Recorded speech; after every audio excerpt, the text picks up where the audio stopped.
Hello friends, आपका स्वागत है लाइब्रेरी ऑफ बुक्स में। आरव, जो कभी खुश मिजाज, मिलनसार और जिंदा दिल हुआ करता था, आज अपनी ही दुनिया में खोया हुआ था। उसका जीवन धीरे धीरे उस अंधकार में समा गया था जहां न दोस्ती का उजाला था और न ही परिवार का सुकून। कॉलेज में एक होशियार छात्र होने के बावजूद उसका ध्यान अब पढ़ाई से हट चुका था। किताबें उसके सामने खुली होती, लेकिन वह पन्नों को बस घूरता रहता। उसकी सोच जैसे जमी हुई थी, दिमाग सुन्न पड़ चुका था। पहले जो असाइनमेंट्स उसकी पहचान हुआ करते थे, अब वही उसकी चिंता का सबसे बड़ा कारण बन गए थे। क्लास में शिक्षक कुछ समझा रहे होते, लेकिन आरव की नजरें खिड़की से बाहर कहीं खो जाती। उसके दोस्त उसे बाहर बुलाने की कोशिश करते, लेकिन वह हर बार बहाने बनाकर उन्हें टाल देता। धीरे धीरे उसकी हंसी गुम होती चली गई और उसकी जगह चेहरे पर एक थकी हुई उदासी ने ले ली। घर पर उसकी माँ जब भी उससे बात करने की कोशिश करती, वह अपने कमरे में बंद हो जाता, जहां सिर्फ उसके ख्यालों की गूंज थी। आरव बेटा, खाना खा लो। उसकी माँ की आवाज बार बार दरवाजे के बाहर सुनाई देती, लेकिन वह हर बार यही कहता, मुझे भूख नहीं है माँ, बाद में खा लूंगा। भूख और प्यास का एहसास उसके लिए अब बेअसर हो चुका था। रातों को करवट बदलते बदलते उसकी आंखें भीग जाती। उसकी अपनी सोच ही उसका सबसे बड़ा दुश्मन बन चुकी थी। उसके दिमाग में लगातार यह सवाल गूंजता, शायद मैं हार चुका हूं, शायद मैं किसी लायक नहीं हूं। यही सोच उसे और गहरे डिप्रेशन में धकेल रही थी। उसकी हार मान लेने की भावना उसे धीरे धीरे अंदर ही अंदर खत्म कर रही थी। एंजाइटी के दौरे उसे घिरने लगे थे। छोटी छोटी बातें उसे परेशान करने लगी थी। उसे लगता जैसे हर कोई उसे जज कर रहा है, हर कोई उसकी कमियों को देख रहा है। पढ़ाई के प्रेशर के साथ साथ घर की टेंशन ने भी उसकी हालत बिगाड़ दी थी। उसके माता पिता के बीच चलने वाली बहसें, पैसों की दिक्कतें और रिश्तों में बढ़ती दूरियों ने उसके मन को और बोझिल बना दिया था। वह खुद को अजीब सा महसूस करने लगा था। न जाने कितनी बार उसने खुद को आईने में देखा और सोचा, ये मैं कौन हूं? क्या मैं पहले ऐसा था?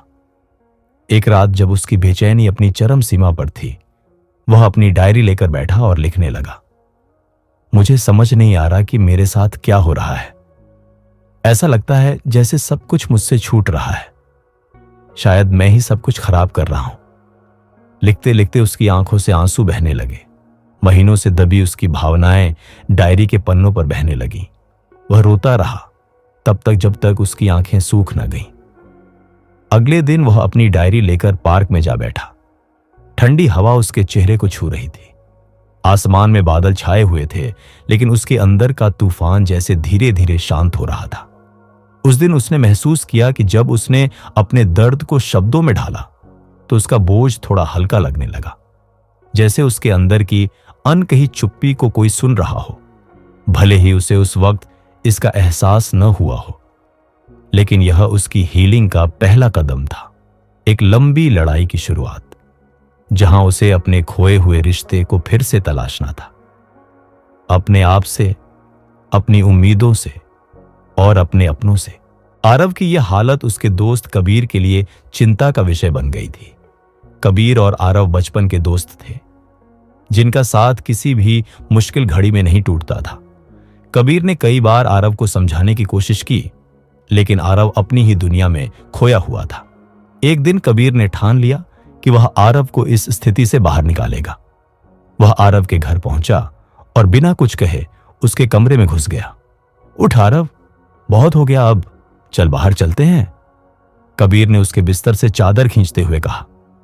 आरव ने सुस्त आवाज में जवाब दिया, कहीं नहीं जाना मुझे, प्लीज यार। बस अब और नहीं। कबीर ने आरव का हाथ पकड़ा और उसे जबरदस्ती अपने साथ ले गया। वे दोनों पास के पार्क में पहुंचे। ठंडी हवा चल रही थी। पेड़ों की सरसराहट में एक अजीब सा सुकून था। कबीर ने गहरी सांस ली और आरव की ओर देखा। तू जानता है ना कि मैं तुझसे कितना प्यार करता हूं। कबीर की आवाज कांप रही थी। तू अकेला नहीं है भाई, मैं यहां हूं, तू बोलता क्यों नहीं? आरव की आंखों में हल्की नमी उभर आई।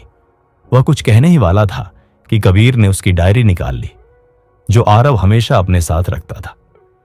ये क्या है? तू लिखता है? आरव ने झिझकते हुए कहा, बस जब मन बहुत भारी होता है तो लिख लेता हूं। यार ये तो बहुत अच्छी बात है, तुझे पता है लिखने से मन हल्का होता है। कबीर ने मुस्कुराते हुए कहा, तू अपने दर्द को ऐसे ही शब्दों में उतारता रहना, इससे तुझे आराम मिलेगा। और देख, मैं तेरे साथ हूं हमेशा। उस दिन पहली बार आरव को लगा जैसे कोई उसकी बात समझ रहा है। उस रात वह घर आया और अपनी डायरी के पन्नों पर फिर से अपने दिल का बोझ उतारने लगा। उसके लिखते लिखते आंखों से आंसू बहने लगे, लेकिन इस बार ये आंसू सिर्फ दुख के नहीं थे।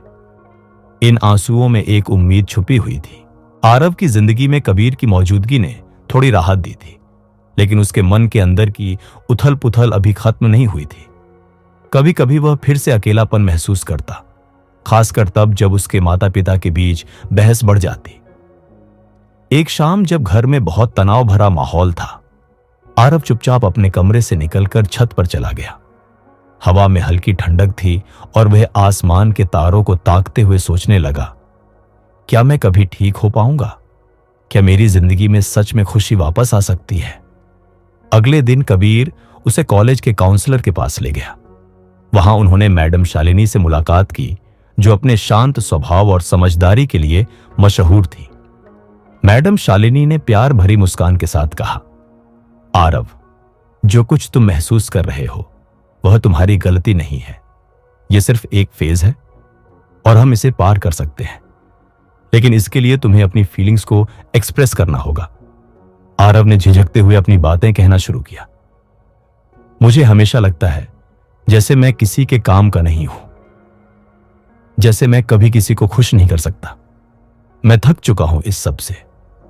मैडम शालिनी ने उसकी बातों को ध्यान से सुना और बोली, आरव, यह एहसास तुम्हें इसलिए हो रहा है क्योंकि तुम अपने मन में जो दर्द दबाए बैठे हो उसे किसी के सामने खुलकर कह नहीं पाए हो। अपनी डायरी में लिखने के साथ साथ तुम्हें उन लोगों से बात करनी चाहिए जिन पर तुम भरोसा करते हो। तुम्हारे दोस्त, परिवार या कोई ऐसा व्यक्ति जो तुम्हें समझ सके। आरव को लगा जैसे उसके भीतर कोई गांठ खुल रही हो। उसने धीरे धीरे अपने डर, अपनी उदासी और अपने दर्द को जुबान देना शुरू किया।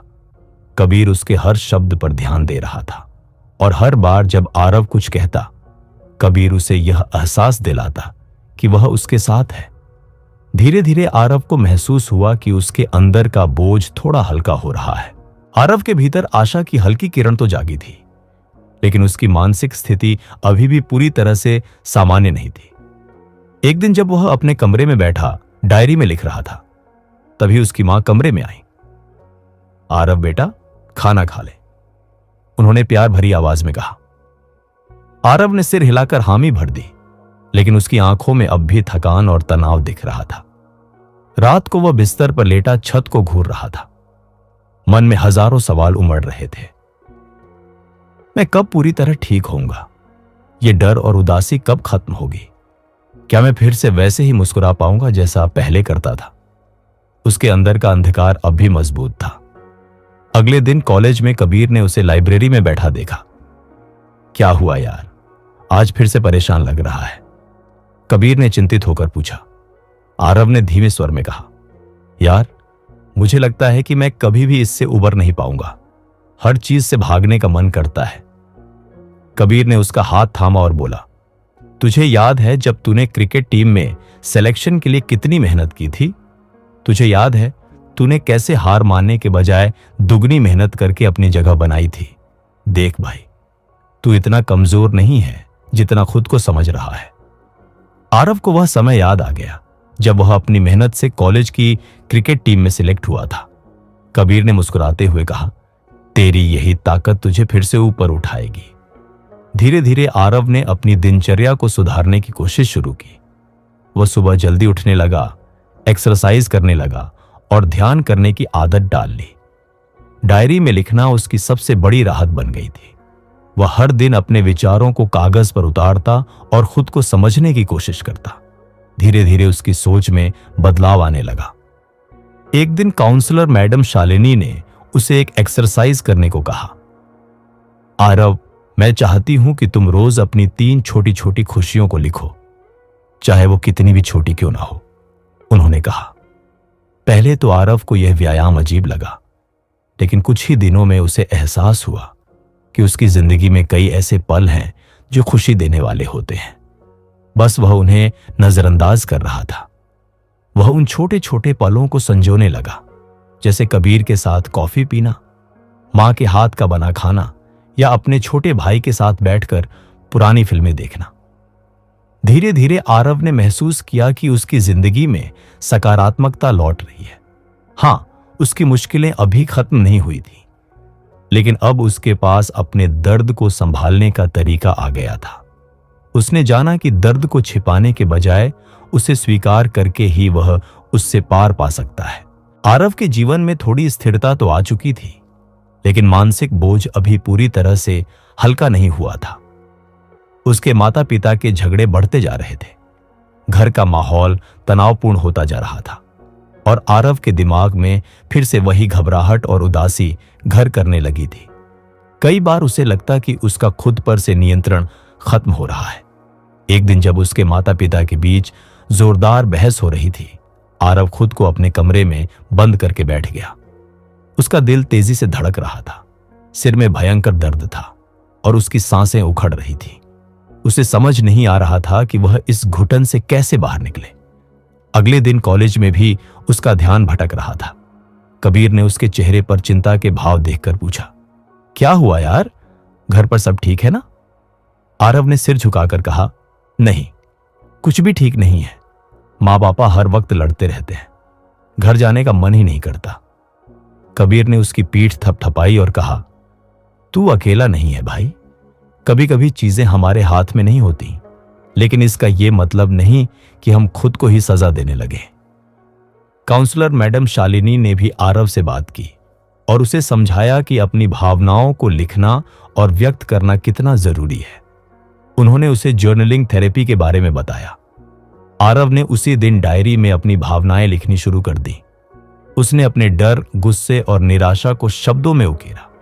लिखते लिखते उसकी आंखों से आंसू बहने लगे, मानो भीतर का दर्द धीरे धीरे कागज पर उतर रहा था। उसे एहसास हुआ कि अपने दर्द को शब्दों में उतारने से उसकी घुटन कम होने लगी थी। धीरे धीरे उसने खुद को बेहतर बनाने के लिए नई आदतें अपनानी शुरू की। वह अपने कमरे में पौधे रखने लगा, हर सुबह योग करता और शाम को लंबी सैर पर जाता। उसने महसूस किया कि ये छोटी छोटी चीजें उसकी मानसिक स्थिति को सुधार रही थी। एक दिन आरव ने हिम्मत करके अपने माता पिता से बात करने का फैसला किया।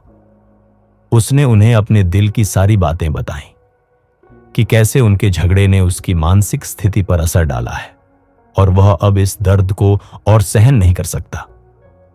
यह सुनकर उसके माता पिता भावुक हो गए। उन्होंने पहली बार महसूस किया कि उनकी बहसों ने आरव पर कितना गहरा असर डाला है। उस दिन के बाद से उसके माता पिता ने एक दूसरे से बात करने का तरीका बदलने की कोशिश शुरू कर दी। उनके बीच के तनाव को पूरी तरह खत्म होने में समय जरूर लग रहा था, लेकिन कम से कम घर का माहौल पहले से बेहतर हो गया था। आरव ने महसूस किया कि हर परिस्थिति में वह केवल शिकार बनकर नहीं रह सकता। उसे अपनी भावनाओं को स्वीकार करके उनके समाधान के लिए कदम उठाना था। इस एहसास ने उसके भीतर नई उम्मीद जगाई और उसने जीवन में आगे बढ़ने का संकल्प लिया। आरव को लगा कि उसके जीवन में सब कुछ थोड़ा बेहतर हो रहा है, लेकिन मानसिक बोझ पूरी तरह से समाप्त नहीं हुआ था। एक दिन जब वह कॉलेज से लौटा तो घर में गहरा सन्नाटा था। उसकी मां रो रही थी और उसके पिता चुपचाप बालकनी में खड़े थे। आरव ने मां के पास जाकर पूछा, क्या हुआ मां? मां ने आंसू पोंछते हुए कहा, कुछ नहीं बेटा, बस थक गई हूं। आरव समझ गया कि उनके झगड़े एक बार फिर बढ़ गए हैं। उस रात आरव सो नहीं पाया। उसे लगा कि वह जितनी कोशिश कर रहा है उतना ही उसके हालात बिगड़ रहे हैं। शायद मैं ही सही से सब कुछ संभाल नहीं पा रहा, उसने खुद को कोसते हुए कहा। उस रात उसकी चिंता का स्तर इतना बढ़ गया कि उसका सांस लेना मुश्किल हो गया। उसके दिमाग में तरह तरह के नकारात्मक ख्याल उमड़ने लगे। उसे लगने लगा कि वह इस दर्द से कभी बाहर नहीं निकल पाएगा। अगले दिन काउंसलर मैडम शालिनी ने उससे उसकी स्थिति के बारे में बात की। उन्होंने उसे माइंडफुलनेस मेडिटेशन के बारे में बताया कि कैसे हर दिन सिर्फ 10 मिनट बैठकर अपनी सांसों पर ध्यान केंद्रित करने से दिमागी हलचल को कम किया जा सकता है।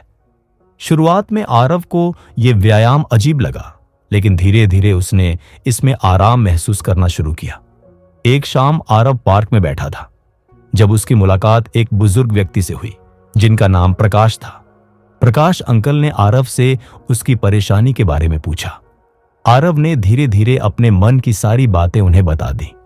प्रकाश अंकल ने मुस्कुराते हुए कहा, बेटा, हर इंसान की जिंदगी में बुरा दौर आता है, लेकिन उस दर्द को अपनाकर आगे बढ़ने वाले ही सच्ची ताकत दिखाते हैं। उन्होंने उसे रोज ग्रेटिट्यूड जर्नल लिखने का सुझाव दिया, जिसमें उसे हर दिन अपनी 3 अच्छी चीजें लिखनी थी, चाहे वह कितनी भी छोटी क्यों ना हो। धीरे धीरे आरव ने अपनी छोटी छोटी खुशियों को नोट करना शुरू किया, जैसे कबीर का मजाक करना, मां का मुस्कुराते हुए खाना परोसना या फिर पार्क में अकेले बैठकर सूरज डूबते देखना। ये छोटी छोटी बातें उसके भीतर एक नई सकारात्मकता भरने लगी। आरव को एहसास हुआ कि उसका अकेलापन उसकी सोच का ही परिणाम था। जब उसने धीरे धीरे लोगों से बात करना शुरू किया और अपने विचार साझा किए, तो उसका बोझ हल्का होने लगा। उसने महसूस किया कि खुद को सबसे अलग कर लेना ही उसका सबसे बड़ा नुकसान था। इस सफर में आरव ने सीखा कि मानसिक स्वास्थ्य की लड़ाई अकेले नहीं लड़ी जा सकती। उसे समझ आया कि दर्द को छुपाने के बजाय उसे स्वीकार करना और उसे शब्दों में बयां करना ही सच्चा समाधान है। उसने जाना कि समाज से जुड़ने, अपनी भावनाओं को व्यक्त करने और खुद को बेहतर बनाने के छोटे छोटे प्रयास ही उसकी असली ताकत है। आरव के लिए यह सफर आसान नहीं था। कई बार जब उसे लगने लगता कि चीजें बेहतर हो रही हैं, तभी कोई घटना उसे फिर से गहरे अंधकार में धकेल देती। एक दिन कॉलेज में एक प्रेजेंटेशन के दौरान आरव को घबराहट का जबरदस्त अटैक आया।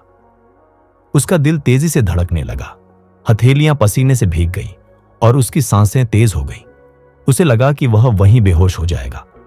किसी तरह उसने खुद को संभाला और कॉलेज कैंटीन में जाकर अकेले बैठ गया।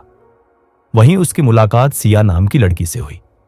सिया का स्वभाव बेहद शांत था और उसकी मुस्कान में एक सुकून भरा एहसास था। सिया ने उसकी हालत देखी और उसे पानी पिलाते हुए पूछा, तुम ठीक तो हो? आरव ने पहली बार किसी अजनबी से अपने दिल का दर्द साझा किया। सिया ने उसे बताया कि वह भी एक समय एंजाइटी से जूझ रही थी और उसने ब्रीथिंग एक्सरसाइजेज और ग्राउंडिंग टेक्निक्स अपनाकर अपने हालात को बेहतर बनाया था। सिया ने उसे एक आसान तकनीक सिखाई, 5-4-3-2-1 टेक्निक। इसमें आरव को अपने आसपास की 5 चीजें देखनी थी, 4 चीजों को छूकर महसूस करना था, 3 चीजों की आवाज सुननी थी, 2 चीजों की महक लेनी थी और 1 चीज का स्वाद चखना था। इस तकनीक से आरव को तुरंत राहत मिली। धीरे धीरे सिया और आरव की दोस्ती गहरी होती गई। आरव ने सिया के साथ खुलकर अपनी बात करना शुरू कर दिया। उसकी बातें सुनने के बाद सिया ने उसे समझाया कि उसके भीतर का डर असली नहीं है, बल्कि उसके ही दिमाग का एक भ्रम है। सिया ने उसे सीबीटी यानी कॉग्निटिव बिहेवियरल थेरेपी के बारे में भी बताया, जहां नकारात्मक विचारों को पहचानकर उन्हें सकारात्मक सोच में बदला जाता है। आरव ने सीबीटी की मदद से अपने भीतर के विचारों को परखना शुरू किया। जब भी वह सोचता, मैं कुछ भी सही नहीं कर सकता, तो वह खुद को याद दिलाता, मैंने कई बार समस्याओं को सुलझाया है। जब भी वह सोचता, कोई मुझसे प्यार नहीं करता, तो वह खुद को बताता, मेरी मां, कबीर और सिया मेरे लिए हमेशा खड़े हैं। इस प्रक्रिया ने धीरे धीरे आरव के भीतर आत्मविश्वास बढ़ाया। उसने महसूस किया कि उसकी तकलीफें उसके विचारों में ही छुपी थी और उन पर काम करके वह धीरे धीरे अपने डर पर काबू पा सकता है। इस सफर में आरव ने यह भी सीखा कि खुद को कमजोर मान लेना ही सबसे बड़ी हार है। उसने समझ लिया कि जिंदगी में परेशानियां हमेशा रहेंगी, लेकिन उन परेशानियों का सामना करने का तरीका ही हमें मजबूत बनाता है। आरव के जीवन में धीरे धीरे बदलाव आ रहा था, मगर उसके भीतर एक अधूरापन अब भी बना हुआ था। वह अक्सर महसूस करता कि भले ही एंजाइटी और डिप्रेशन से राहत मिली हो, लेकिन उसकी गहरी उदासी और अकेलेपन की भावना पूरी तरह खत्म नहीं हुई थी। एक दिन सिया ने उससे कहा, कभी कभी सबसे बड़ा दर्द वो होता है जो हम दूसरों को बताते ही नहीं। क्या तुम्हें लगता है कि तुम्हारे इस खालीपन का कारण तुम्हारे टूटे हुए रिश्ते हो सकते हैं? इस सवाल ने आरव को सोचने पर मजबूर कर दिया। उसे याद आया कि कैसे उसके पिता के साथ उसके संबंध बिगड़ गए थे। घर में अक्सर उनके बीच झगड़े होते थे और आरव ने अपने बचपन में ही अपने पिता को दूर कर दिया था। वह हमेशा अपनी मां के करीब रहा, लेकिन पिता के साथ का यह तनाव उसके भीतर गहरा घाव छोड़ गया था। सिया ने उसे सुझाव दिया कि वह अपने पिता के साथ संवाद का प्रयास करे। शुरू में आरव को यह विचार अजीब लगा, लेकिन उसने हिम्मत करके अपने पिता को एक संदेश भेजा। पापा, क्या हम कभी साथ बैठकर बातें कर सकते हैं? यह छोटा सा संदेश उसके लिए बड़ा कदम था। उसकी उम्मीद से विपरीत उसके पिता ने तुरंत जवाब दिया, बिल्कुल बेटा, जब तुम कहो। उस शाम जब आरव अपने पिता के पास बैठा तो माहौल शुरू में थोड़ा अजीब था, लेकिन धीरे धीरे दोनों ने अपने दिल की बातें साझा करनी शुरू कर दी। उसके पिता ने कबूल किया कि उनके गुस्से का कारण उनका खुद का तनाव था, नौकरी का दबाव, आर्थिक परेशानियां और अपने ही डर। उन्होंने कहा, मुझे कभी समझ ही नहीं आया कि मैं तुम्हें कैसे अपना प्यार दिखाऊं। मुझे खेद है कि मैंने तुम्हें इतना अकेला महसूस कराया। आरव के भीतर का आक्रोश टूटने लगा। उसने महसूस किया कि उसके पिता भी अपनी परेशानियों में अकेले थे और उनके झगड़ों के पीछे भी एक दर्द छुपा था। उस दिन के बाद आरव ने अपने पिता के साथ समय बिताना शुरू किया। उन्होंने साथ में खाना बनाना सीखा, पुरानी तस्वीरें देखीं और जीवन की छोटी छोटी खुशियों को फिर से महसूस किया। इस बदलाव ने आरव को सिखाया कि सामाजिक जुड़ाव सिर्फ दोस्तों से ही नहीं, परिवार के रिश्तों को मजबूत करने से भी आता है। उसने महसूस किया कि उसकी उदासी का बड़ा कारण अपने ही करीबी लोगों से दूरी थी। जब उसने इन रिश्तों को फिर से संजोया तो उसकी आत्मा को एक अनकहा सुकून मिलने लगा। इस अनुभव ने आरव को यह समझाया कि मानसिक स्वास्थ्य के लिए सबसे जरूरी है अपने रिश्तों को समय देना, उन्हें सहेजना और मुश्किल पलों में एक दूसरे का सहारा बनना। आरव के जीवन में सुधार तो हो रहा था, लेकिन उसके भीतर एक डर अब भी छुपा हुआ था। यह डर उसे बार बार वापस उसी खालीपन में धकेल देता था जिससे वह बचने की कोशिश कर रहा था। वह अपनी पढ़ाई पर ध्यान देने लगा था, दोस्तों के साथ वक्त बिताने की कोशिश कर रहा था और पिता के साथ भी उसका रिश्ता सुधर रहा था। लेकिन इसके बावजूद भी उसके मन में एक खालीपन था जिसे वह समझ नहीं पा रहा था। एक दिन आरव ने सिया से कहा, पता नहीं क्यों सब कुछ सही होते हुए भी ऐसा लगता है जैसे मैं खुद से ही भाग रहा हूं। सिया ने उसकी बात ध्यान से सुनी और कहा, शायद तुम्हें खुद के साथ वक्त बिताने की जरूरत है। तुम दूसरों के साथ जुड़ने की कोशिश कर रहे हो, पर खुद से जुड़ने की कोशिश कब करोगे? आरव को यह सुनकर थोड़ा अजीब लगा। खुद से जुड़ने का क्या मतलब है? उसने पूछा। सिया ने मुस्कुराते हुए कहा, मतलब यह कि तुम अपने आप को समझने का मौका दो, अपनी फीलिंग्स को एक्सप्रेस करने का स्पेस दो। तुमने कभी जर्नलिंग ट्राई की है? नहीं, आरव ने जवाब दिया। तुम्हें ट्राई करना चाहिए, सिया ने सुझाव दिया। जर्नलिंग से तुम्हें अपनी फीलिंग्स को समझने और उन्हें एक्सप्रेस करने में मदद मिलेगी। उस रात आरव ने एक डायरी निकाली और लिखना शुरू किया। उसने अपने डर, अपनी इनसिक्योरिटीज और अपनी उम्मीदों के बारे में लिखा। शुरू में उसे अजीब लग रहा था, लेकिन जैसे जैसे वह लिखता गया उसे ऐसा महसूस होने लगा मानो उसके मन का बोझ हल्का हो रहा है। धीरे धीरे जर्नलिंग उसकी डेली रूटीन का हिस्सा बन गई। आरव को एहसास हुआ कि जब वह अपने विचारों को कागज पर उतारता है तो उसकी चिंताएं और डर उसे कम परेशान करते हैं। उसने महसूस किया कि वह खुद को बेहतर समझने लगा था। एक दिन उसने अपनी डायरी में लिखा, शायद मेरी सबसे बड़ी समस्या यही थी कि मैं खुद को समझने की कोशिश ही नहीं कर रहा था। मैं अपनी भावनाओं को दबाता रहा, उन्हें इग्नोर करता रहा। लेकिन अब मुझे लगने लगा है कि जब मैं अपनी इमोशंस को एक्सेप्ट करता हूं तभी मैं उनसे आगे बढ़ पाता हूं। आरव के इस बदलाव ने उसे एक नई उम्मीद दी। अब जब भी उसे एंग्जाइटी महसूस होती थी, वह अपनी फीलिंग्स को पेपर पर लिख देता था। वह अपने डर से भागने के बजाय उसका सामना करने लगा था। इस नए बदलाव ने आरव को सिखाया कि मेंटल हेल्थ सिर्फ रिलेशनशिप्स या अचीवमेंट्स पर निर्भर नहीं करता, बल्कि यह अपने आप को समझने और अपनी इमोशंस को एक्सेप्ट करने में भी छुपा होता है। आरव के जीवन में अब एक स्थिरता आ गई थी, लेकिन वह जानता था कि उसकी यात्रा अभी पूरी नहीं हुई है। उसने अपनी इमोशंस को समझना और उन्हें एक्सप्रेस करना सीख लिया था, पर अब उसे अपने जीवन में पर्पस की तलाश थी। एक दिन उसकी मुलाकात एक पुराने दोस्त राहुल से हुई, जो अब एक सोशल वर्कर बन चुका था।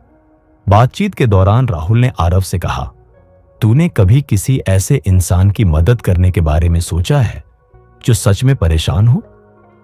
आरव को यह सवाल अजीब लगा। मेरा तो खुद का ही स्ट्रगल खत्म नहीं हुआ है, उसने कहा। राहुल ने मुस्कुराते हुए कहा, शायद किसी और की मदद करने से तेरा भी हीलिंग प्रोसेस तेज हो जाए। इस बात ने आरव को सोचने पर मजबूर कर दिया।